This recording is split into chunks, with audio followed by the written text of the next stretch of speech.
नमस्कार। आज हम एक बहुत ही जरूरी विषय पर गहराई से बात करने वाले हैं।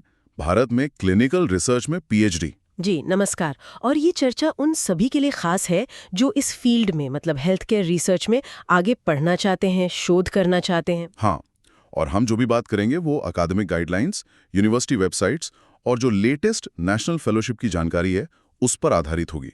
बिल्कुल, मकसद यही है कि इस पूरे रास्ते को, पीएचडी की प्रक्रिया को थोड़ा आसान करके समझें। सही कहा। मतलब कौन कौन से प्रोग्राम हैं, क्या योग्यता चाहिए, एडमिशन कैसे होता है, कहाँ से करें, पैसे कहाँ से आएंगे, मतलब फंडिंग, और फिर करियर के क्या मौके हैं, ये सब कुछ। क्योंकि देखिए, पीएचडी का रास्ता चुनना, वो भी क्लिनिकल रिसर्च जैसे खास फील्ड में, कई बार थोड़ा कंफ्यूजिंग लग सकता है ना। हाँ, लगता तो है। तो आज कोशिश यही रहेगी कि सारी जरूरी बातें एकदम साफ साफ सामने रखें, ताकि सुनने वालों को एक क्लियर पिक्चर मिल जाए। बहुत बढ़िया। तो चलिए शुरू करते हैं प्रोग्राम के प्रकारों से। भारत में अगर किसी को क्लिनिकल रिसर्च में पीएचडी करनी है तो कितने तरीके हैं? देखिए, मुख्य रूप से दो ही तरीके हैं जो मान्य हैं। एक है फुल टाइम और दूसरा है पार्ट टाइम। फुल टाइम और पार्ट टाइम। जी, पहले कभी कभी डिस्टेंस लर्निंग की बात होती थी, लेकिन ये जानना बहुत जरूरी है कि अब यूजीसी पीएचडी के लिए डिस्टेंस मोड को मान्यता नहीं देता है। अच्छा, ये बहुत जरूरी पॉइंट है।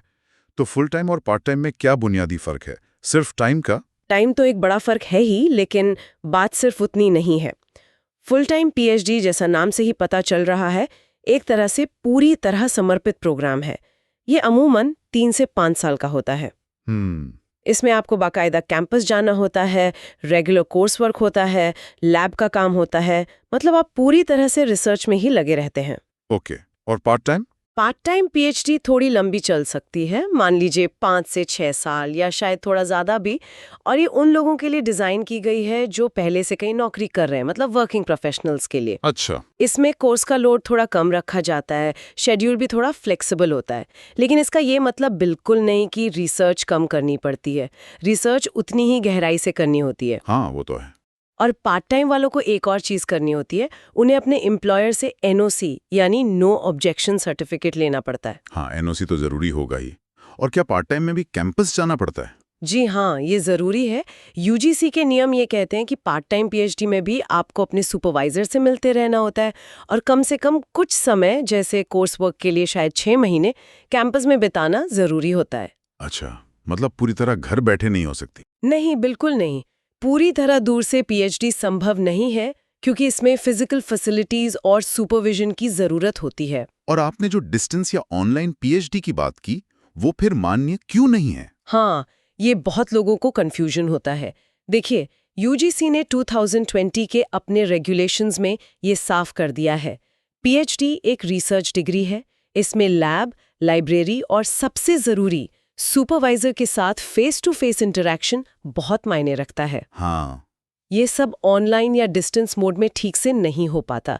इसीलिए अगर कोई इंस्टीट्यूट पूरी तरह से ऑनलाइन या कॉरेस्पॉन्डेंस पीएचडी का दावा करे, तो उम्मीदवारों को सावधान रहना चाहिए, वो डिग्री मान्य नहीं होगी। ये तो बहुत ही काम की जानकारी दी आपने, खासकर आजकल जिस तरह से ऑनलाइन डिग्रियों का चलन बढ़ा है। जी, इसलिए हमेशा यूजीसी रिकॉग्नाइज्ड फुल टाइम या पार्ट टाइम प्रोग्राम ही चुनना चाहिए। ठीक है, चलिए अब आते हैं पात्रता पर।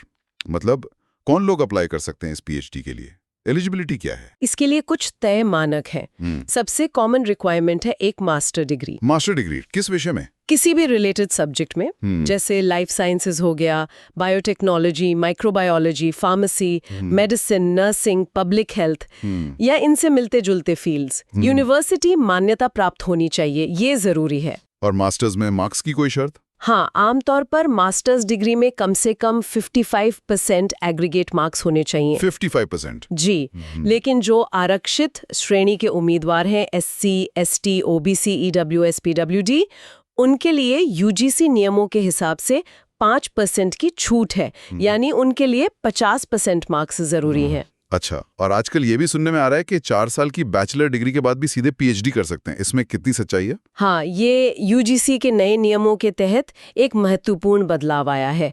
कुछ खास कंडीशंस में अगर किसी ने 4 साल की ऑनर्स या रिसर्च वाली बैचलर डिग्री, जैसे बीएस या बीटेक, बहुत अच्छे एकेडमिक रिकॉर्ड के साथ की है, जैसे कितना अच्छा रिकॉर्ड? मान लीजिए न्यूनतम सीजीपीए करीब 7.5 या 8-10 पॉइंट स्केल पर, और साथ में कोई नेशनल लेवल की फेलोशिप परीक्षा भी पास की हो, तो वो सीधे पीएचडी में एडमिशन के लिए एलिजिबल हो सकते हैं। ओह, हाँ, ये अभी हर जगह शायद लागू ना हुआ हो, लेकिन ये एक नया रास्ता जरूर खुल रहा है। और क्या कोई पहले का रिसर्च एक्सपीरियंस या वर्क एक्सपीरियंस जरूरी होता है? देखिए, फॉर्मली अनिवार्य तो नहीं होता ज्यादातर जगह, लेकिन अगर आपके पास पहले से कोई रिसर्च पब्लिकेशन है या आपने किसी प्रोजेक्ट पर काम किया है या रिलेटेड फील्ड में जॉब एक्सपीरियंस है, तो ये आपकी एप्लीकेशन को बहुत स्ट्रांग बनाता है। हाँ, इंटरव्यू में मदद मिलती होगी। बिल्कुल, आपकी सीरियसनेस दिखती है। और पार्ट टाइम प्रोग्राम के लिए तो खैर रिलेवेंट वर्क एक्सपीरियंस और एम्प्लॉयर की एनओसी की जरूरत पड़ ही सकती है। समझ गया। तो एलिजिबिलिटी क्लियर है। अब आते हैं एडमिशन प्रोसेस के सबसे मुश्किल हिस्से पर, एंट्रेंस एग्जाम्स। कौन कौन सी मुख्य परीक्षाएं हैं जिन पर फोकस करना चाहिए? हाँ, एंट्रेंस एग्जाम एक बड़ा हर्डल होता है। भारत में पीएचडी के लिए ये लगभग जरूरी है। क्लिनिकल रिसर्च के लिए कुछ खास एग्जाम्स हैं। सबसे पहले और सबसे कॉमन है यूजीसी नेट या सीएसआईआर नेट। ये नेशनल लेवल के टेस्ट हैं। नेट तो सुना है, बहुत लोग देते हैं। जी, और इसमें भी अगर आप जेआरएफ यानी जूनियर रिसर्च फेलोशिप क्वालिफाई कर लेते हैं तो आपको डबल फायदा है।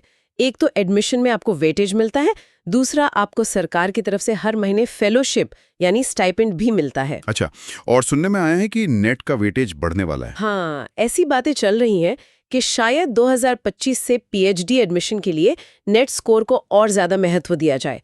दूसरा एक बहुत महत्वपूर्ण एग्जाम है आईसीएमआर जेआरएफ। ये Indian council of medical research करवाता है, खास तौर पर बायोमेडिकल रिसर्च के लिए। मतलब ये ज्यादा फोकस्ड है? हाँ, ये बायोमेडिकल और हेल्थ रिसर्च पर ज्यादा फोकस्ड है। इसमें भी टॉप रैंकर्स को अच्छी फेलोशिप मिलती है।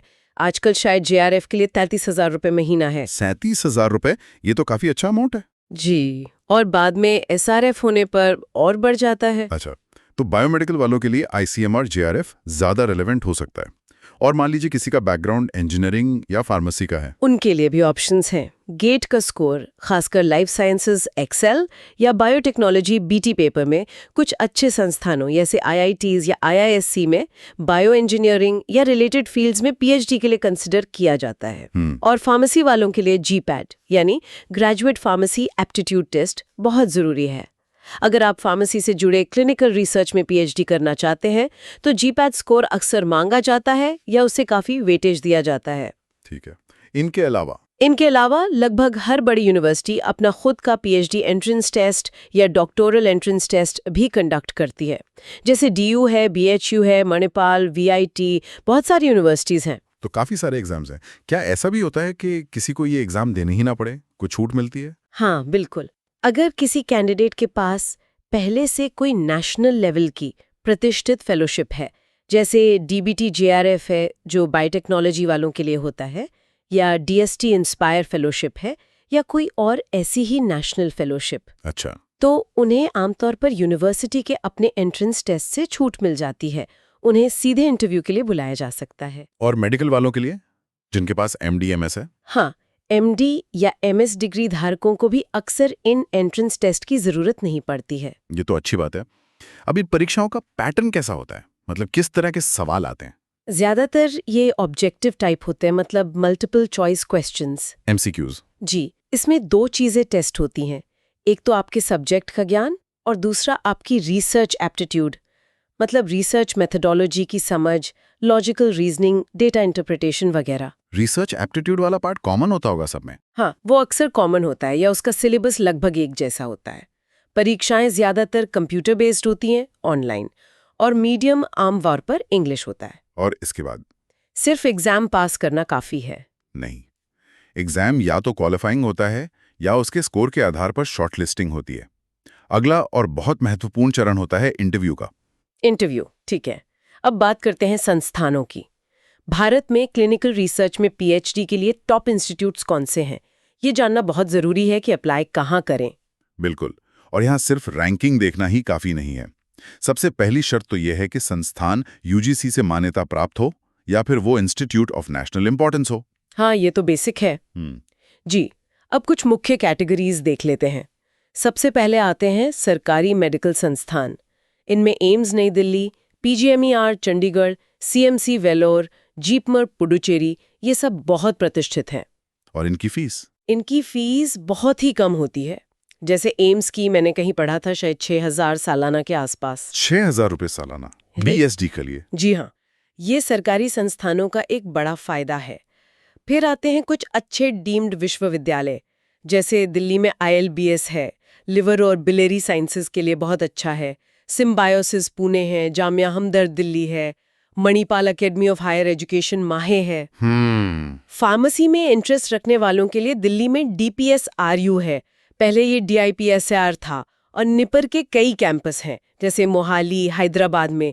ये फार्मेसी रिसर्च के लिए टॉप माने जाते हैं। निपर का नाम तो बहुत सुना है। जी। फिर कुछ पुरानी सेंट्रल यूनिवर्सिटीज जैसे Calcutta university, Banaras Hindu university BHU, और कुछ IITs और ISC भी हैं, जहां बायोमेडिकल या बायो इंजीनियरिंग से जुड़े अच्छे रिसर्च प्रोग्राम्स हैं। प्राइवेट में भी कुछ अच्छे ऑप्शंस हैं। हाँ, कुछ प्राइवेट यूनिवर्सिटीज भी हैं जो अच्छा काम कर रही हैं, जैसे SRM Chennai, DY Patil Pune Mumbai, SOA Bhubaneswar. लेकिन यहाँ एक बात ध्यान रखने वाली है कि इनकी फीस काफी ज्यादा हो सकती है। कितनी ज्यादा? अंदाजन?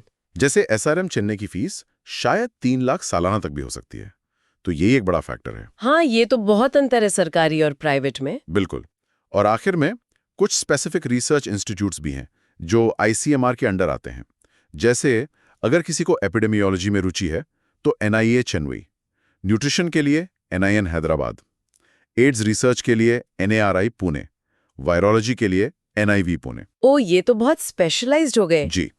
और इनमें एडमिशन के लिए अक्सर आपके पास खुद की फेलोशिप जैसे ICMR JRF होनी जरूरी होती है। इतनी सारी चॉइस हैं, तो कोई कैंडिडेट कैसे फैसला करे कि उसके लिए बेस्ट क्या है? सिर्फ नाम देखकर या रैंकिंग देखकर? रैंकिंग एक गाइडलाइन हो सकती है, लेकिन उससे ज्यादा जरूरी है कुछ और चीजें देखना। पहली बात, वहाँ रिसर्च फैसिलिटीज कैसी हैं, लैब्स, इक्विपमेंट वगैरह। दूसरी, फैकल्टी कौन है, उनकी स्पेशलाइजेशन क्या है, क्या कोई ऐसा प्रोफेसर है जिसका काम आपकी रिसर्च इंटरेस्ट से मैच करता हो। उनके हाल के पब्लिकेशंस देखिए। हाँ, सुपरवाइजर मिलना बहुत जरूरी है। बिल्कुल। तीसरी बात, वहाँ किस तरह के रिसर्च प्रोजेक्ट्स चल रहे हैं, क्या वो इंडस्ट्री से जुड़े हैं या बेसिक रिसर्च पर फोकस है। सिर्फ बड़े नाम के पीछे भागने से अच्छा है कि आपको एक अच्छा मेंटर और आपकी पसंद का रिसर्च एरिया मिले। बहुत वाजिब बात कही। मान लीजिए एडमिशन हो गया, अब PhD प्रोग्राम के अंदर होता क्या है, इसका स्ट्रक्चर कैसा होता है? PhD जैसा मैंने कहा एक मैराथन है। भारत में ये कम से कम 3 साल लगते हैं और आमतौर पर 5 साल तक खिंच जाती है। UGC कहता है कि मैक्सिमम 6 साल में पूरी करनी होती है, हालांकि खास परिस्थितियों में एक्सटेंशन मिल सकता है। 3 से 6 साल। ठीक है। इसके कुछ मेन फेज होते हैं। पहला फेज होता है कोर्स वर्क का। ये करीब 6 महीने से 1 साल तक चलता है। कोर्स वर्क PhD में भी? जी हाँ, ये अनिवार्य है। इसमें आपको लगभग 12 से 16 क्रेडिट के कोर्स करने होते हैं। इसमें एक कोर्स रिसर्च मेथोडोलॉजी पर जरूर होता है, मतलब रिसर्च कैसे करते हैं, स्टैटिस्टिक्स कैसे यूज करते हैं, रिसर्च एथिक्स क्या हैं वगैरह। अच्छा। क्लिनिकल रिसर्च के लिए इसके अलावा biostatistics, bioethics, clinical trial design, regulatory affairs जैसे स्पेसिफिक कोर्स भी हो सकते हैं। और इस कोर्स वर्क में अच्छा परफॉर्म करना जरूरी है। मिनिमम 55% मार्क्स लाने होते हैं। ठीक है, कोर्स वर्क हो गया। फिर कोर्स वर्क पूरा होने के बाद आप अपने सुपरवाइजर के साथ मिलकर अपना फाइनल रिसर्च टॉपिक चुनते हैं और एक डिटेल्ड रिसर्च प्रपोजल तैयार करते हैं। प्रपोजल? जी, ये प्रपोजल आपकी डिपार्टमेंटल रिसर्च कमेटी या ऐसी ही किसी बॉडी के सामने प्रेजेंट किया जाता है। जब वो अप्रूव हो जाता है, तब आप ऑफिशियली PhD के लिए रजिस्टर होते हैं। और फिर शुरू होता है असली काम, रिसर्च। बिल्कुल। प्रोग्राम का सबसे बड़ा हिस्सा अगले 2 से 4 साल आपकी अपनी रिसर्च प्रोजेक्ट पर काम करने में बीतता है। इसमें क्या क्या शामिल हो सकता है? ये आपके टॉपिक पर निर्भर करता है। हो सकता है आप क्लिनिकल ट्रायल कंडक्ट कर रहे हों, या किसी बीमारी पर एपिडेमियोलॉजिकल स्टडी कर रहे हों, या लैब में एक्सपेरिमेंट्स कर रहे हों, या फिर बड़े डेटा सेट्स का एनालिसिस कर रहे हों। इस दौरान अपने सुपरवाइजर से लगातार मिलते रहना और गाइडेंस लेना बहुत जरूरी है। प्रोग्रेस कैसे ट्रैक होती है? यूनिवर्सिटी समय समय पर आपकी प्रोग्रेस देखती हैं। आपको शायद हर 6 महीने या साल में अपनी प्रोग्रेस रिपोर्ट सबमिट करनी होती है, या डिपार्टमेंट के सामने सेमिनार देना पड़ता है। जब आपका रिसर्च वर्क लगभग पूरा हो जाता है, तब आप उसे एक थीसिस के रूप में लिखते हैं। थीसिस एक तरह से आपकी पूरी रिसर्च का निचोड़ होती है। आपने क्या किया, कैसे किया, क्या नतीजे निकले और उनका क्या मतलब है। थीसिस लिखना भी एक बड़ा काम होता होगा। हाँ, ये अपने आप में एक बड़ी प्रक्रिया है और कई यूनिवर्सिटीज में ये भी शर्त होती है कि थीसिस जमा करने से पहले आपने कम से कम 1 या 2 रिसर्च पेपर किसी अच्छे जर्नल में पब्लिश करवाए हों। अच्छा, पब्लिकेशन भी जरूरी है। जी, अक्सर। और फाइनल स्टेप होता है थीसिस का इवैल्यूएशन और वाइवा वोस। आपकी लिखी हुई थीसिस बाहरी एक्सपर्ट्स के पास भेजी जाती है जांचने के लिए। बाहर के एक्सपर्ट्स? हाँ, दूसरे विश्वविद्यालयों या संस्थानों के एक्सपर्ट्स। अगर वो आपकी थीसिस को अप्रूव करते हैं तो फिर आपका एक फाइनल ओरल डिफेंस होता है जिसे वाइवा कहते हैं। इसमें आपको एक पैनल के सामने अपनी रिसर्च को डिफेंड करना होता है, उनके सवालों के जवाब देने होते हैं। और वाइवा क्लियर होने पर डिग्री मिल जाती है? बिल्कुल। वाइवा सफलतापूर्वक पास करने के बाद ही आपको पीएचडी की डिग्री अवार्ड होती है। तो ये वाकई एक लंबी और कठिन प्रक्रिया है। इसका मकसद सिर्फ एक डिग्री लेना तो नहीं लगता? नहीं, बिल्कुल नहीं।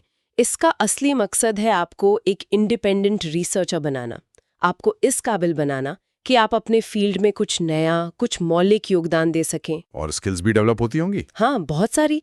Problem solving skills, critical thinking, scientific writing, data analysis, presentation skills, project management, ये सब आप सीखते हैं जो आगे करियर में बहुत काम आता है। चलिए, अब एडमिशन की प्रक्रिया को थोड़ा और स्टेप बाय स्टेप समझते हैं। अगर कोई आज से प्लान करना शुरू करे तो उसे क्या क्या करना होगा? ठीक है, इसे हम कुछ स्टेप्स में तोड़ सकते हैं। रिसर्च और एलिजिबिलिटी चेक। पता करें कौन सी यूनिवर्सिटीज आपके इंटरेस्ट का प्रोग्राम ऑफर करती हैं और क्या आप उनकी एलिजिबिलिटी क्राइटेरिया पूरी करते हैं। हाँ, ये तो पहला काम है। दूसरा, एंट्रेंस एग्जाम क्लियर करना।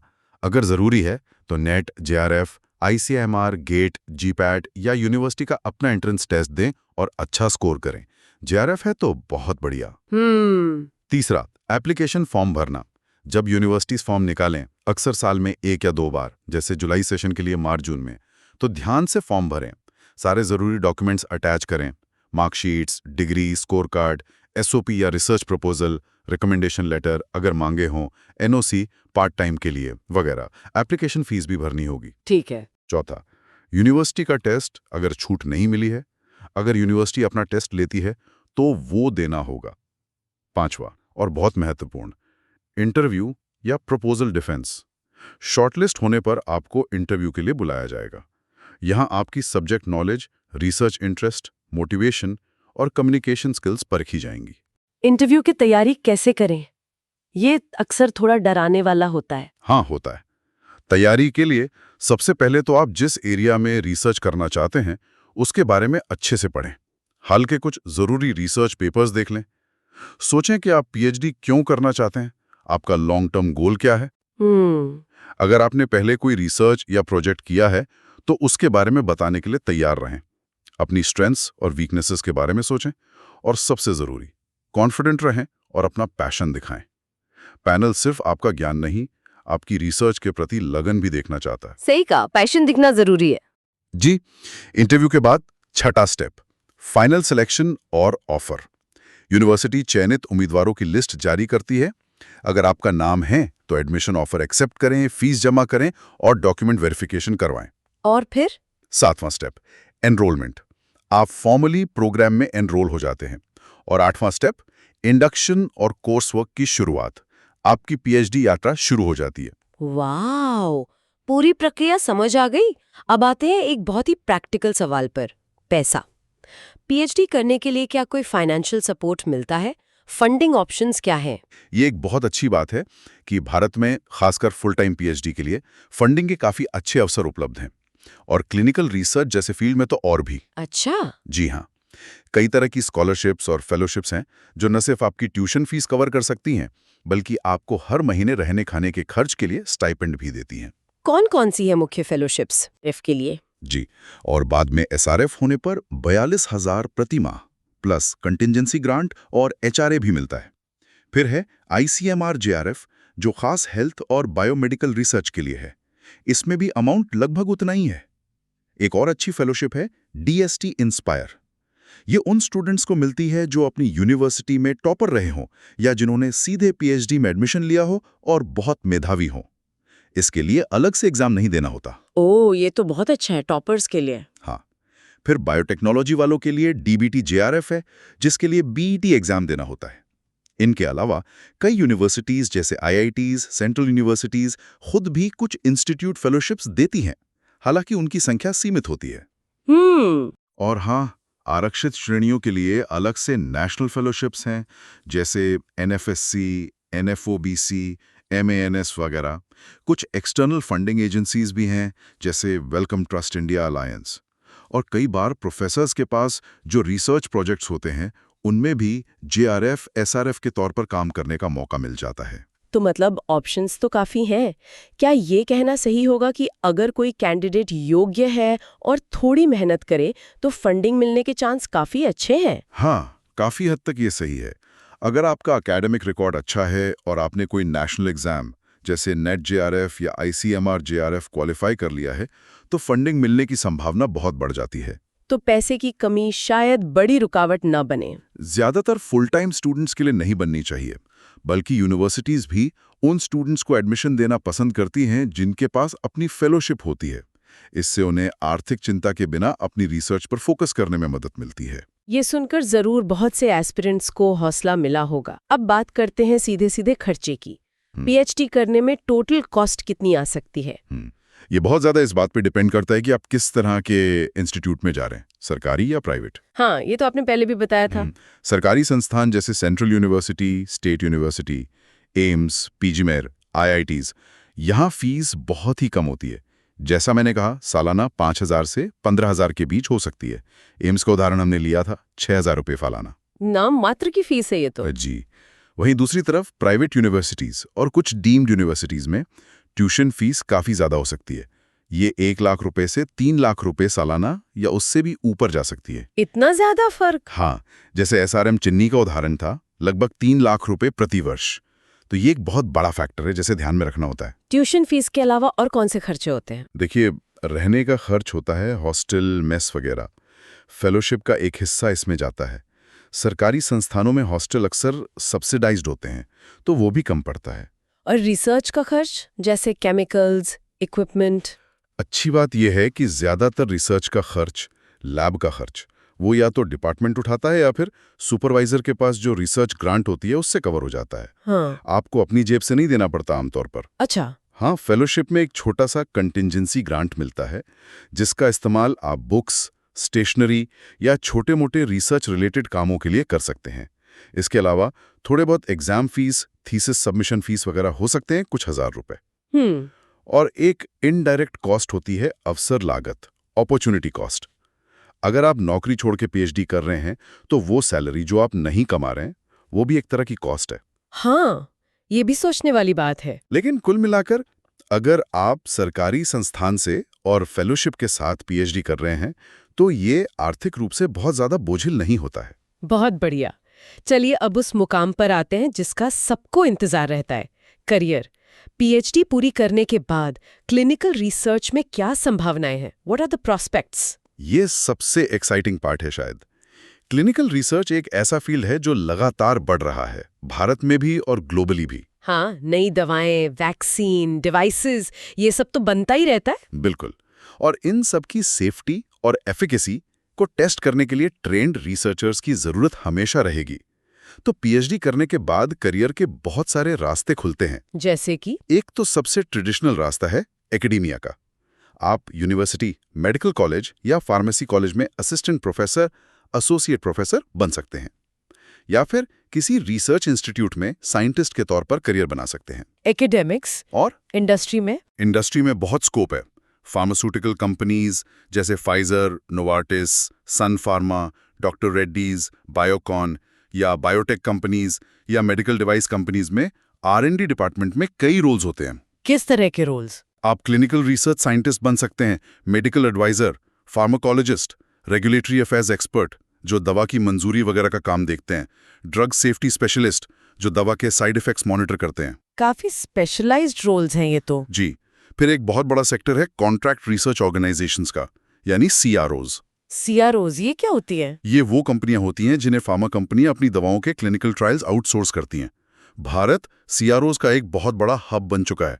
कंपनियां जैसे IQVA, पारेक्सेल, साइनियोस हेल्थ यही हैं। अच्छा, इनमें क्या जॉब्स होती हैं? और इनमें भी बहुत तरह की जॉब्स होती हैं।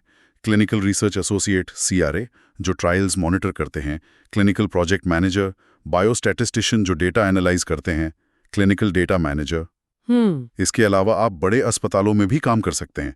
उनके अपने रिसर्च डिपार्टमेंट होते हैं जहां क्लिनिकल रिसर्च कोऑर्डिनेटर या हॉस्पिटल बेस्ड साइंटिस्ट की जरूरत होती है। सरकारी नौकरी के भी चांस हैं? हाँ बिल्कुल, आप ICMR, CSIR, DBT, DST की लैब्स में साइंटिस्ट बन सकते हैं, या फिर रेगुलेटरी एजेंसी जैसे CDSCO, central drug standard control organisation में भी भूमिकाएं होती हैं। नेशनल हेल्थ अथॉरिटी जैसी जगहों पर भी एक्सपर्टीज की जरूरत पड़ती है।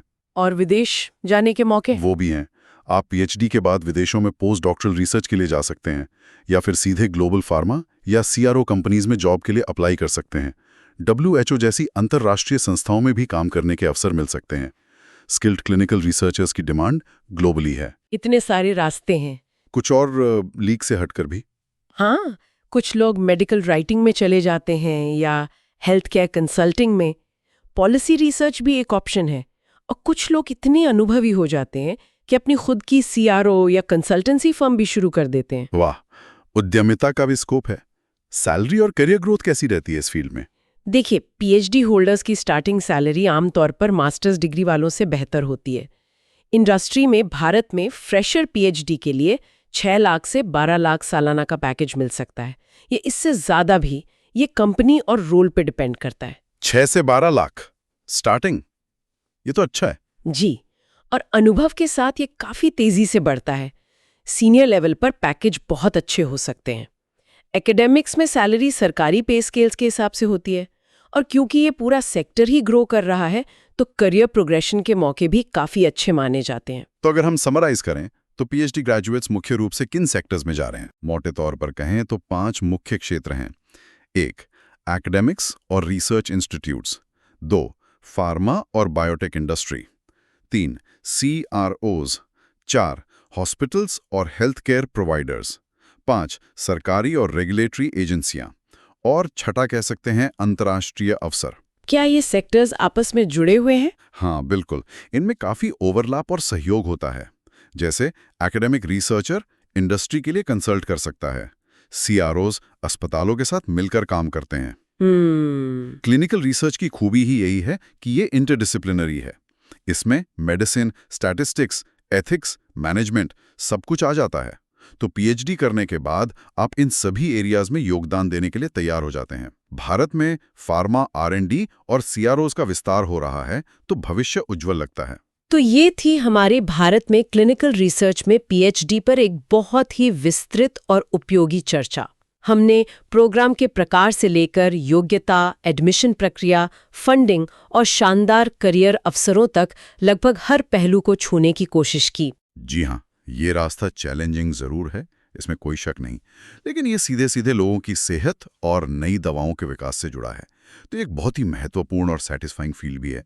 अगर सही प्लानिंग और मेहनत की जाए तो कैंडिडेट्स इसमें एक बहुत सफल करियर बना सकते हैं। बिल्कुल। और इस पूरी चर्चा के बाद हमारे श्रोताओं के लिए एक सोचने वाली बात छोड़ जाते हैं। आजकल आर्टिफिशियल इंटेलिजेंस यानी AI जैसी नई टेक्नोलॉजी क्लिनिकल ट्रायल डिजाइन और डेटा एनालिसिस में आ रही है ना? हाँ बिल्कुल आ रही है। तो सवाल ये उठता है कि भविष्य में हम इस तकनीकी प्रगति के साथ साथ क्लिनिकल रिसर्च के नैतिक पहलुओं यानी एथिकल एस्पेक्ट्स और मानवीय स्पर्श यानी ह्यूमन टच को कैसे सुरक्षित रख पाएंगे? टेक्नोलॉजी और नैतिक जिम्मेदारी के बीच ये संतुलन कैसे साधा जाएगा? यह सोचने वाली बात है।